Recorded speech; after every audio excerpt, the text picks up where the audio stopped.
দুই নম্বরে হলো বলতে পারেন আমেরিকার মানুষ, ইউরোপের মানুষ শিক্ষিত, এরপর কেন আল্লাহর নাফরমানির দিকে যায়? তার কারণ হলো তাদের মধ্যে ধর্মীয় জ্ঞানের কোন ব্যবস্থা নাই। এর কারণে জেনে রাখবেন, একটা মানুষ যদি এমএ পাস করে নে, বিএ পাস করে নে, এমবিবিএস এমফিল পাস করে নে, কিন্তু তার মধ্যে যদি ধর্মের জ্ঞান না থাকে, তার নৈতিক চরিত্রের কখনো পরিবর্তন হবে। কারণ নৈতিক চরিত্রের পরিবর্তনের জন্য প্রয়োজন হলো আল্লাহ প্রদত্ত ওহীর জ্ঞান, আল্লাহর কালাম, কোরআনের জ্ঞান। ধর্মের জ্ঞানবিহীন মানুষগুলি জন্তু জানোয়ারের মতো হয়ে যায়। এর কারণে অনেক মানুষ দেখবেন অনেক উচ্চ শিক্ষিত জেনারেল এডুকেশনের দিকে দিয়ে, কিন্তু তার চরিত্র, তার খাসলত দেখবেন অনেক শিক্ষিত মানুষ, কিন্তু মা বাবা গ্রামে তাকে কোনো খবর নেই না। অনেক শিক্ষিত কিন্তু মদপান করে, অনেক উচ্চ শিক্ষিত নিজের স্ত্রী করে রাখিয়া পরনারীর সঙ্গে পরকীয়া প্রেমে লিপ্ত আছে।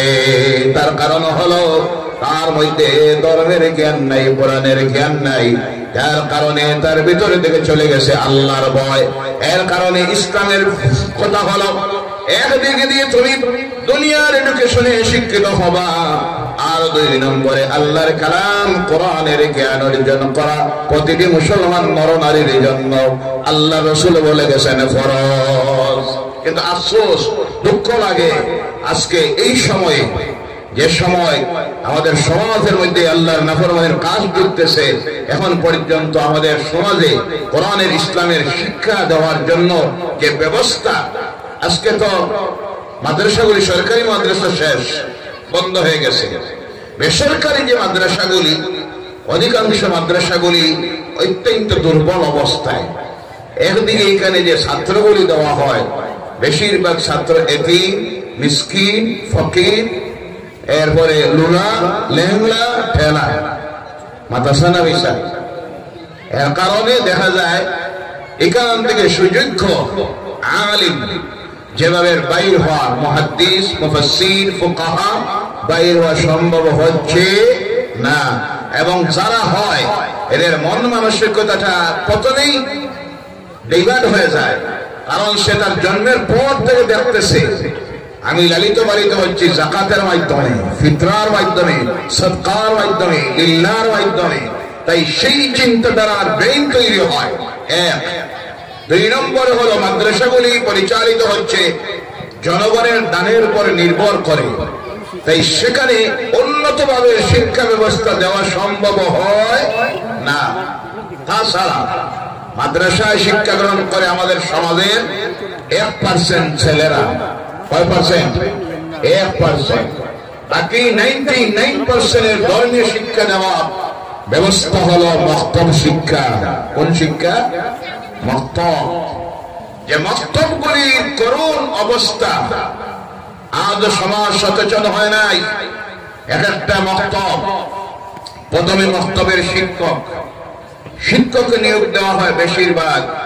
আমার সমাজের মানুষ মক্তবের বা মসজিদের বেশিরভাগ ইমাম এবং শিক্ষক নিয়োগ দিতে গিয়ে চিন্তা করে কত কম টাকায় পাওয়া যায়। মাদ্রাসা না মিশা? অনেক সময় অনেক মানুষ টেলিফোন করে, হুজুর একজন ইমাম দিবা। তো আমি বলি যে ইমাম তো দিব, কিন্তু বেতন লাগবো কমপক্ষে 10,000 টাকা। কয় হাজার?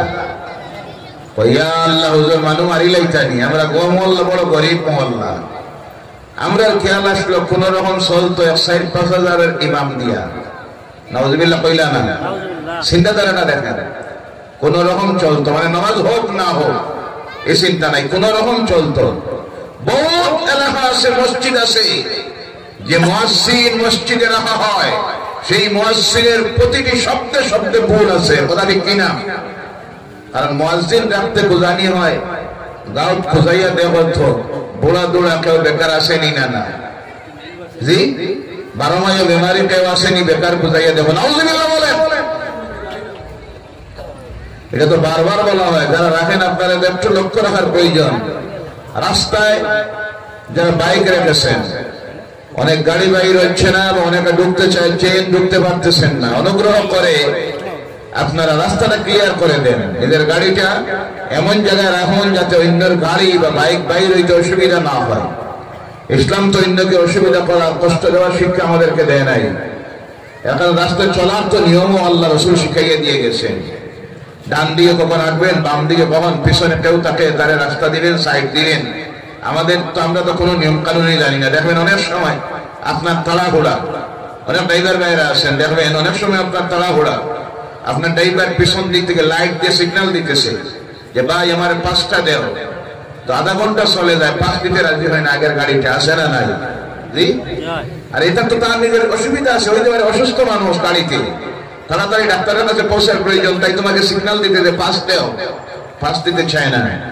যার জন্য অনুরোধ করা হচ্ছে কমিটির পক্ষ থেকে, রাস্তায় যাদের বাইক বা গাড়ি আছে আপনি সরাইয়া দেন, অন্যের অসুবিধা করবেন না।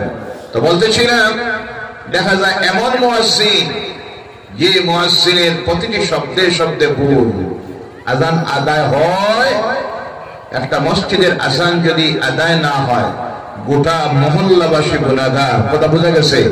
আমরা তো গুনার চিন্তা নাই, আমরা রইল 1,500, 2,000 দেখো কোনো খাদিমনি পাওয়া যায়, দেখ কোন রকম আজান। অনেক সময় তো কি আজান দেয়, আমি তো অবাক হই।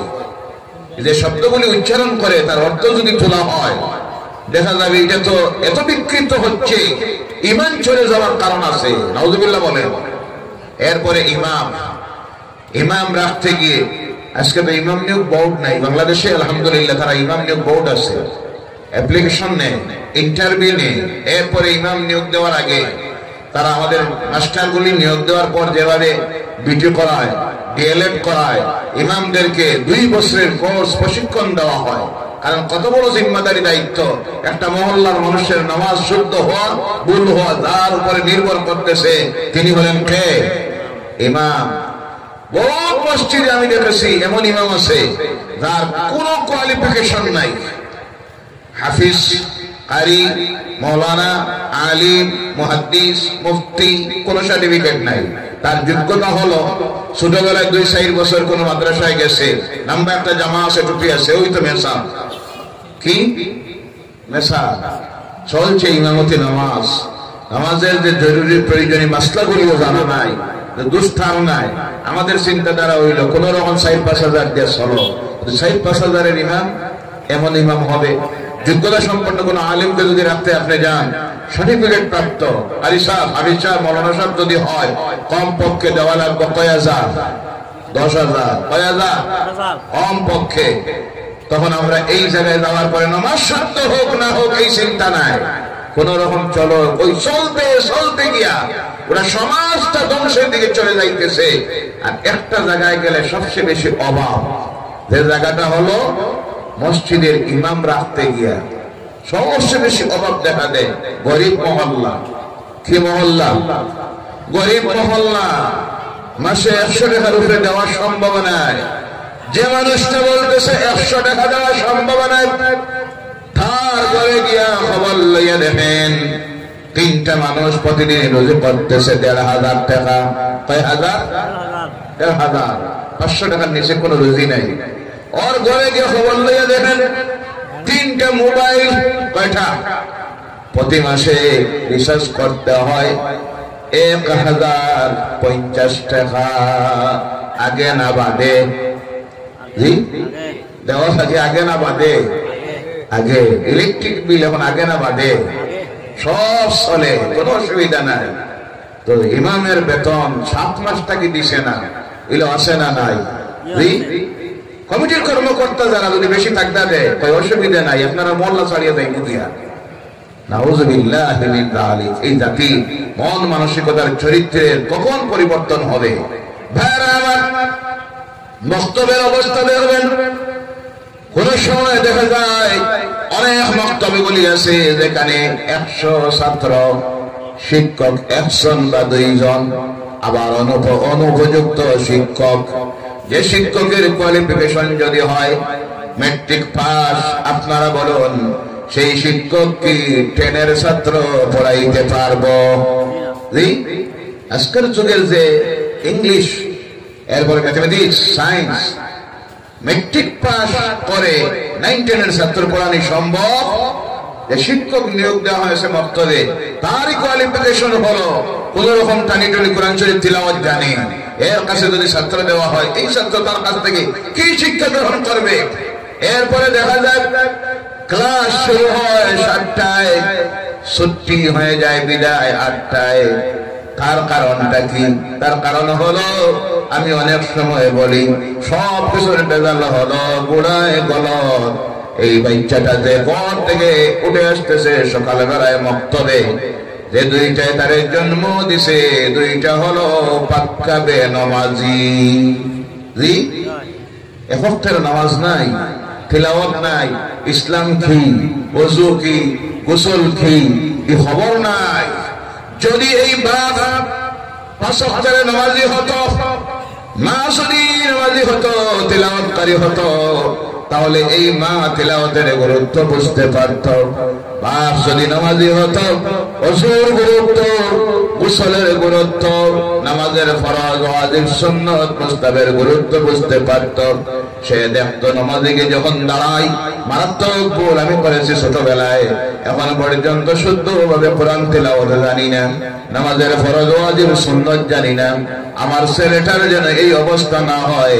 তখন সে চিন্তা করতো তার ছেলেটাকে মেয়েটাকে কিভাবে সুশিক্ষায় ইসলামের শিক্ষা দেওয়া যায়। এই বাপ যদি নামাজি হতো, যখন ঘুম থেকে উঠতো, আল্লাহর ঘর থেকে যখন আওয়াজ দেওয়া হতো আসসালাতু খায়রুম মিনান নাওম, ঘুম থেকে যখন উঠতো, নিজের স্ত্রীকে বলতো, ও প্রাণের স্ত্রী, তুমিও ঘুম থেকে উঠে যাও। স্বামী স্ত্রী দুইজন উঠতো, বাচ্চাটাকে ঘুম থেকে তুলে দিত। দেওয়ার পরে মা নামাজ পড়ে যদি আধা ঘন্টা শুধু বাচ্চাটাকে নিয়ে ঘরে বসতো, আল্লাহর কালামের জ্ঞান শিক্ষা দিত, নামাজের প্রয়োজনীয় সূরাগুলো যদি শিক্ষা দিত। বাপ মসজিদ থেকে নামাজ পড়ে আসলো, আসার পরে যদি সেই বাচ্চাটাকে নিয়ে আরো আধা ঘন্টা বসতো, আর মা সকালের চা নাস্তা রেডি করতো, বাচ্চাটা 1 ঘন্টা ঘরে পড়ে মক্তবে রওনা দিত। মক্তবে আর 1 ঘন্টা। বিকাল বেলায় বাবা চলে গেছে রুজি রোজগারে, ব্যবসায়, বিভিন্ন পেশায়। মা যদি নামাজি হইতো, মাগরিবের নামাজটা পড়ে যদি ওই মা তার বাচ্চাটাকে কিনারায় নিয়ে বসাইতো, স্কুলের বই বাইর করার আগে যদি বলতো, বাবারে মারে আধা ঘন্টা তোমার বক্তব্যের পড়া তুমি পড়ো, আরো যদি আধা ঘন্টা দিত, সারা দিনে রাত্রে মিলাইয়া হয়ে যাইত 3 ঘন্টা। কয় ঘন্টা? 3 ঘন্টা। এখন পড়া হয় 1 ঘন্টা।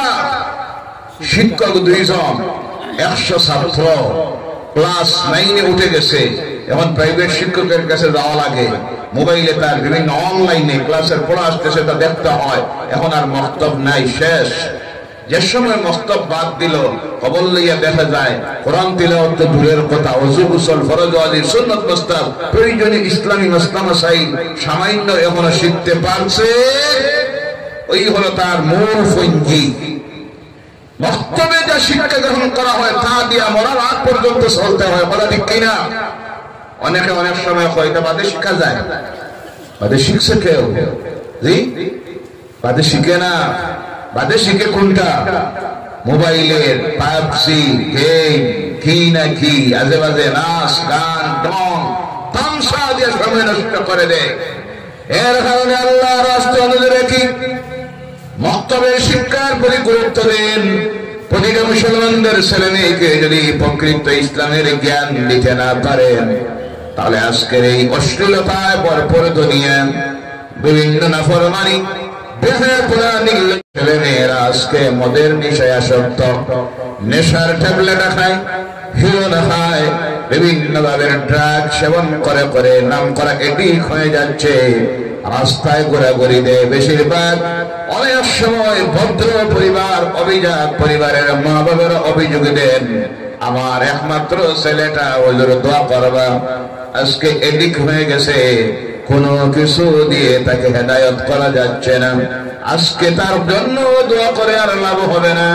ওই ছোটবেলায় যদি আপনি আপনার এই বাচ্চাটাকে দুনিয়ার জ্ঞানের সঙ্গে আল্লাহ দিনের ইসলামের জ্ঞান সুশিক্ষায় শিক্ষিত করতেন, ইসলামের জ্ঞান যদি তার ভিতরে দিতেন, কোরআন তিলাওয়াতকারী যদি বানাইতেন, ছোটবেলা থেকে কোরআন তিলাওয়াতের অভ্যাস তৈরি করতেন, নামাজের যদি অভ্যাস তৈরি করতেন, ইসলামী লিবাস পরিধানের অভ্যাস যদি তৈরি করতেন, আজকে হুজুরের কাছে গিয়ে আওলাদের জন্য দোয়ার প্রয়োজন হতো না। এই কারণে আমার পর্দার আলের মায়েরা, আল্লাহর রাস্তে আপনাদের কাছে সবিনয় অনুরোধ রাখি, আপনারা সবচাইতে ফ্রি, আজকে সবচেয়ে সুখী আল্লাহ বানাইয়া দিছে আমার পর্দার আলের মা বোনদেরকে। তার কারণ হলো তাদের মাত্র দুইটা ডিউটি। কয়টা? রান্না আর খাওয়ানি, এছাড়া আর কিছু আছে? জি, আর কিছু নাই। এক সময় তো ছিল আমাদের মা যারা, অনেক সময় মনে পড়ে সেই মায়ের কথা, একদিকে তাদের ডিউটি সবজি রোপণ করা, সবজি তুলিয়ে আনা, মশলা রেডি করা, মাছ রেডি করা, লাকড়ি কুড়াল দিয়ে রেডি করা, কথা ঠিক কিনা?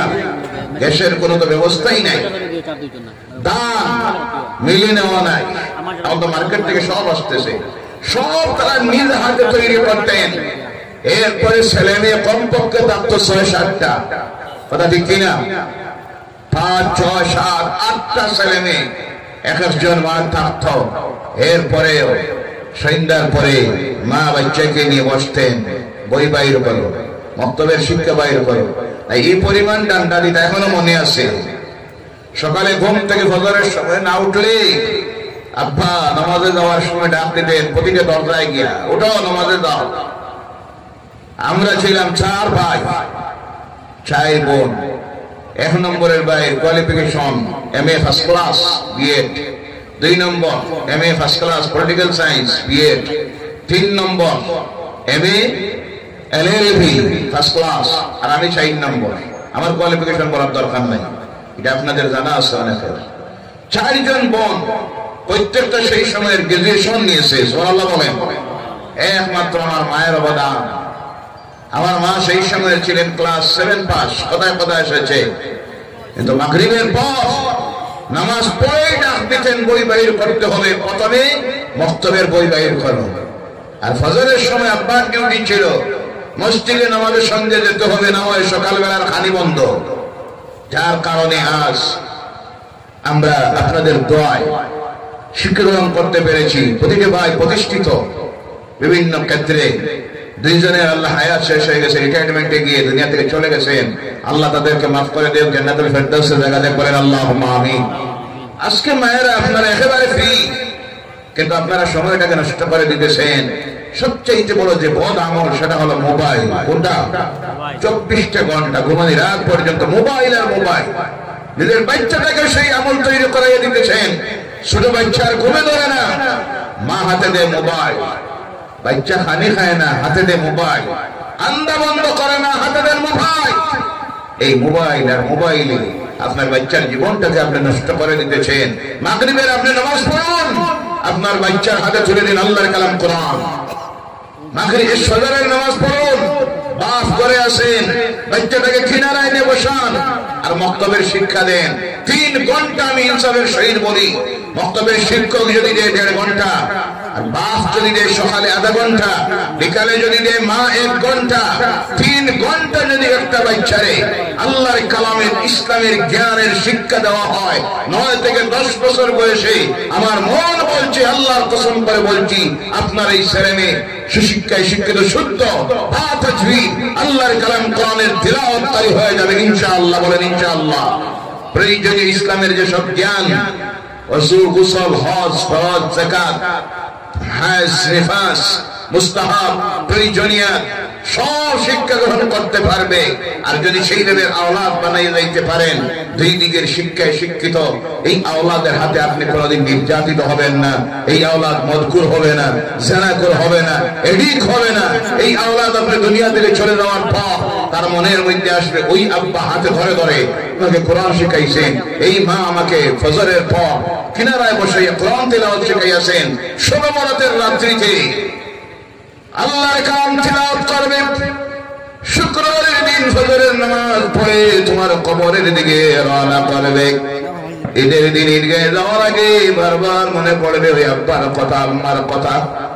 একটাবার সেই কবরের কিনারায় গিয়ে যদি দাঁড়ায় আর সূরা ইয়াসিন যদি তিলাওয়াত শিখাইয়া যান, কবরের কিনারায় গিয়ে যদি দাঁড়াইয়া একটা বার যদি আল্লাহর কালাম কোরআনুল কারীমের সূরা ইয়াসিন তিলাওয়াত করে আর আল্লাহর দরবারে হাত তুলে বলে রাব্বিরহামহুমা কামা রাব্বায়ানি সগীরা, আল্লাহ রাব্বুল আলামিনের সঙ্গে সঙ্গে তোমার আর এই কবরবাসী কবরস্থানে যারা আছেন তাদের উপর থেকে 40 দিনের জন্য কবরের আযাব মাফ করে দিবে। সুবহানাল্লাহ বলেন না? আল্লাহ রাসূল বলেন কোন আওলাদ যদি নিজের মা-বাপের কবরের কিনারায় গিয়ে দাঁড়িয়ে যদি 3 বার কয়বার সূরা ইখলাস শুদ্ধভাবে তিলাওয়াত করতে হবে। কুল হুয়াল্লাহু আহাদ লাম ইয়ালিদ ওয়া লাম ইউলাদ, এই তিলাওয়াত না। যদি শুদ্ধভাবে আল্লাহর কালাম কোরআনুল কারীমের সূরা ইখলাস 3 বার কোন আওলাদ যদি মা বাবার কবরের কিনারায় গিয়ে দাঁড়াইয়া তিলাওয়াত করে আল্লাহু আহাদ আল্লাহুস সামাদ লাম ইয়ালিদ ওয়া লাম ইউলাদ ওয়া লাম ইয়াকুল লাহু কুফুয়ান আহাদ, সঙ্গে সঙ্গে আল্লাহ রাব্বুল আলামিন তেলাওয়াতকারী আর যে মাওয়াফের জন্য সওয়াব বর্ষে দিল, উভয়ের আমলনামায় আল্লাহ কমপ্লিট কোরআন খতমের সওয়াব লিখে দেয়। সুবহানাল্লাহ। অন্য বর্ণনায় আসতেছে যদি 3 বার সূরা ইখলাস তেলাওয়াত করে কোন আওলাদ আল্লাহর দরবারে হাত তুলে আর 2 চোখের পানি ছেড়ে দিয়ে মাওয়াফের জন্য দোয়া করে রাব্বিরহামহুমা কামা রাব্বায়ানি সগীরা, সঙ্গে সঙ্গে আল্লাহ রাব্বুল আলামিন তার মা-বাপের জীবনের গুনাহগুলি মাফ করে দেয়। সুবহানাল্লাহ। এর জন্য নিজের ছেলে মেয়েগুলিকে সুশিক্ষায় ইসলামের জ্ঞানে শিক্ষিত করুন। এই দুনিয়া থেকে আমরা চলে যাব, কেউ থাকবো না। নেক আওলাদ যদি জমিনে তৈরি করে যেতে পারেন, সেই আওলাদ আপনার জন্য সদকাতুল জারিয়া হয়ে যাবে। এই আওলাদের দোয়ার বরকতে তিলাওয়াতের বরকতে কবরের জীবনটা আল্লাহ জান্নাতের জীবন বানাইয়া দিবে। বলেন আল্লাহুম্মা আমিন। ওয়া মা আলাইনা ইল্লাল বালাগ ওয়া আখিরু দাওয়ানা আলহামদুলিল্লাহি রাব্বিল আলামিন। সংক্ষিপ্তভাবে আল্লাহ রাসূলের শানে সালাত ও সালাম পেশ করি। ইয়া নবী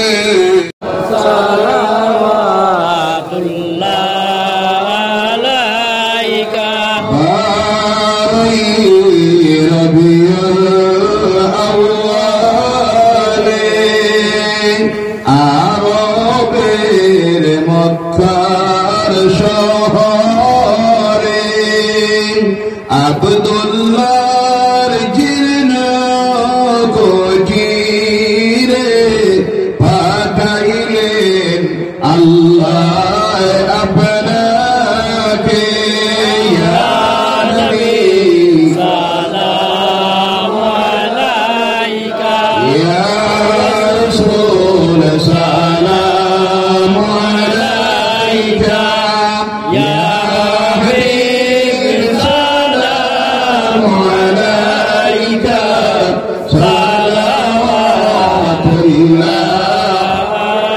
আলাইকা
মানবের রূপে সাজাইয়া মানবের মুক্তির কামনায় পাঠাইলেন আল্লাহ আপনায়। ইয়া নবী সালামু আলাইকা, ইয়া রাসূল সালামু আলাইকা, ইয়া হাবিব সালামু আলাইকা, সালাওয়াতুল্লাহ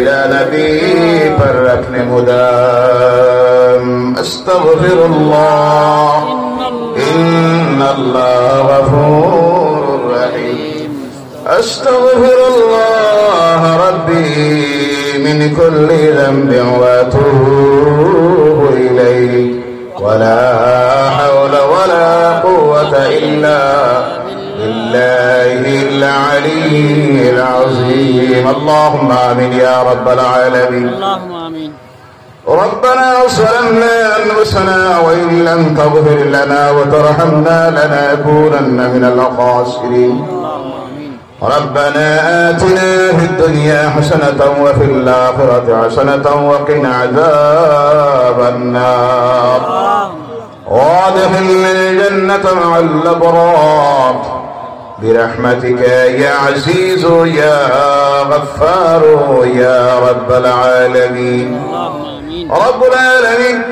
রাঙ্গাউটি প্রথম খণ্ড ইংল্যান্ড পার এলাকা মুরব্বীরা যুবকদের কর্তৃক আয়োজিত আজকের এই ইসল ও সবের মাহফিলে আমরা গুনাহগারেরা হাজির হয়ে ঠান্ডার রাত্রিতে আল্লাহ আরামের বিছানাটাকে হারাম করে দিয়া তোমার কালামের আলোচনা শোনার জন্য নিজের বিগত জীবনের গুনাহ থেকে নিজেকে মুক্ত করার জন্য নিজেদের কবরবাসী মুদ্দিগানের মাগফিরাতের উদ্দেশ্যে নিয়তে এই মুহূর্তে তুমি মাবুদের দরবারে হাত পাতাইয়াছি আল্লাহ রব্বুল আলামিন এমন এক মাসে তোমার দরবারে হাত তুলেছি যেই মাসে মুবারক লাইলাতুল বারাআত লাইলাতুল মুবারাকা শবে বরাতের মতো রাত্রি তুমি রেখেছো ইয়া আল্লাহ রব্বুল আলামিন সেই মুবারক মাসে আমরা গুনাহগাররা এই মুহূর্তে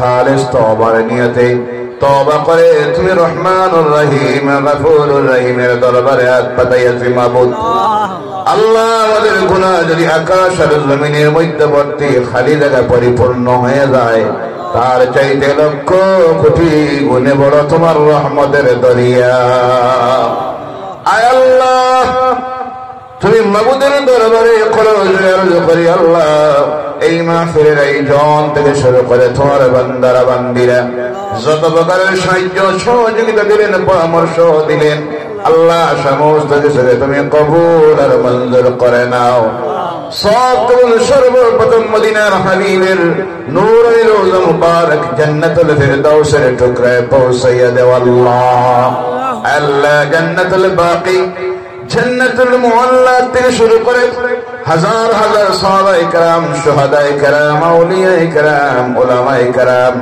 উম্মতে মুহাম্মাদের মুমিন মুমিনাত যারা অন্ধকার কবরের গায়ে শুয়ে আছেন প্রত্যেকের কবরে সবটুকু পৌঁছাইয়া দাও আল্লাহ এর ওসিলায় তাদের জীবনের গুনাহগুলি মাফ করে দাও তাদের কবরগুলিকে জান্নাতুল ফিরদাউসের টুকরা বানাইয়া দাও তৎসঙ্গে আল্লাহ আমরা গুনাহগার আমরা শিয়াকার আমরা বদকার যার কারণে এই ঠান্ডার রাত্রিতে আরামের বিছানাটাকে হারাম করে দিয়া তুমি মাবুদের দরবারে খালিস তওবার নিয়তে হাত তুলেছি আল্লাহ আমাদের তওবাকে তুমি কবুল করে নাও আমাদের আমল আমার জীবনের গুনাহগুলি তুমি মাফ করে দাও জানি না মাবুদ কোন সময় আখিরাতের সফরের প্রথম মঞ্জিল কবরের গাড়ায় যাওয়ার ডাক আসে যাবে আল্লাহ রব্বুল আলামিন মালাকুল মউত আজরাইলের সামনে হাজির করার আগে আমাদের আমলনামার জীবনের গুনাহগুলি তুমি মাফ করে দাও। আয় আল্লাহ, সমাজের সবচেয়ে সম্মানিত ব্যক্তিত্ব যারা, হাজার হাজার মানুষের ইমাম হয়ে নামাজের দায়িত্ব যারা আদায় করেন, সম্মানিত ইমাম সাহেবেরা হাত তুলেছে, যাদের সিনার ভিতরে তুমি মাবুদের কালাম হেফাজতে হুফাজুল কোরআনেরা, কুররাউল কোরআন, উলামায়ে কেরাম, দাঁড়িয়ে মুরব্বিরা, যুবক ভাইদেরকে নিয়ে তোমার দরবারে হাত তুলে আরজ করতেছি। আয় আল্লাহ, আমাদের যাদের মা এই দুনিয়ায় নাই, অন্ধকার কবরের গাড়ায় চলে গেছে, আল্লাহ বারবার মনে পড়ে জীবনের এক একটা স্মৃতি। রমজানের মাসে সারাদিন রোজা রাখার পর মা সবের শেষে যখন ইফতার করতে গিয়ে বসেছে, প্লেটে সামান্য খানি সব শেষ হয়ে গেছে, পরিবারের সব খাইয়া এই মার প্লেটের কিনারায় বসে পেশাব করে দিলাম, পায়খানা করল। সারাদিনের উপবাসের কথা মা ভুলে যায়, খানির প্লেটটা ঠেলা মারি রেখে দিয়া আওলাদ খুলে তুলে নিয়ে গরম জল দিয়ে গোসল করাইয়া সিনার সঙ্গে জড়াইয়া দূরে মুখের মধ্যে দুধ দিয়া কান্দা বন্ধ করলাইয়া আল্লাহ পেটের খুঁজে বলে গেলেন, মা আজকে এই মা দুনিয়ায় নাই, অন্ধকার কবরের গালার ভিতরে। বাবু কি ব্যবহারটা তুমি করতেছ দেখতেছি না। আল্লাহ আল্লাহ, আমরা গুনাহগার আওলাদ হতে পারি, এই জামাত তোমার দরবারে আরো রেখে মাবুদ আমাদের তাদের মা অন্ধকার কবরের গাড়ায় চলে গেছে। আল্লাহ, আমাদের মাদেরকে তুমি কবরের গাড়ায় দুজনের আগুনটা দিয়ে জ্বালাইও না।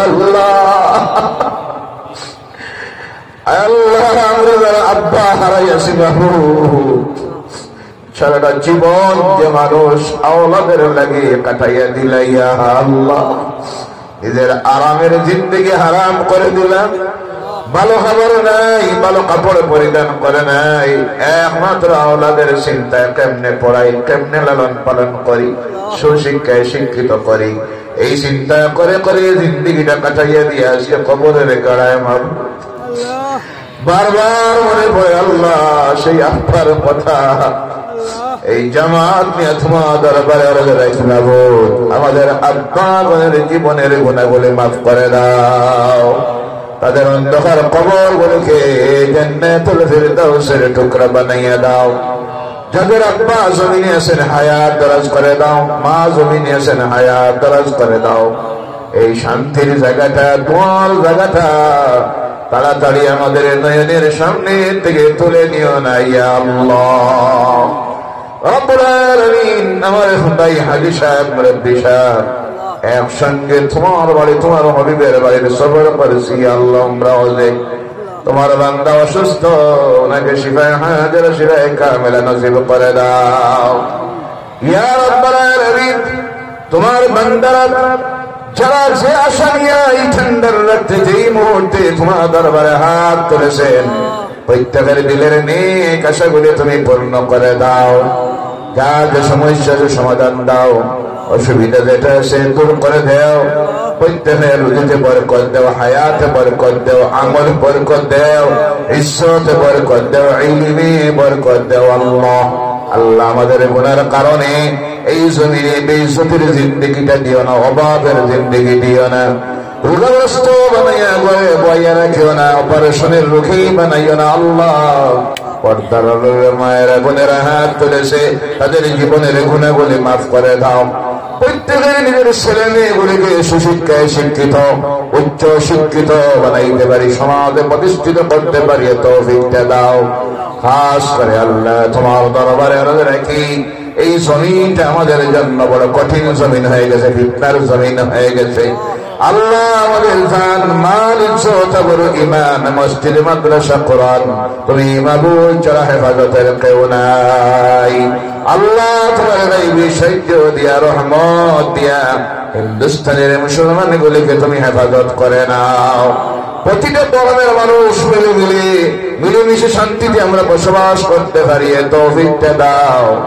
আসন্ন সামনে মাহে রমজান আসতেছে। আল্লাহ আমাদেরকে সুস্থতার সহিত বেশি বেশি করে আমল করার, তোমার কালাম তেলাওয়াত করার, নফল ইবাদত করার, ফরজ নামাজ, ফরজ রোজা, তারাবির নামাজ আদায় করার তৌফিক দিও ইয়া আল্লাহ রব্বুল আলামিন। তোমার দরবারে রাখি এই জমিন থেকে চলে যাওয়ার ডাক যখন আসবে, আয় আল্লাহ রাস্তাঘাটে বাড়াইয়া মওতটা দিও না, বিনা কলেমায় জমিন থেকে উঠাইও না, নাপাক অবস্থায় জমিন থেকে বিদায় দিও না আল্লাহ।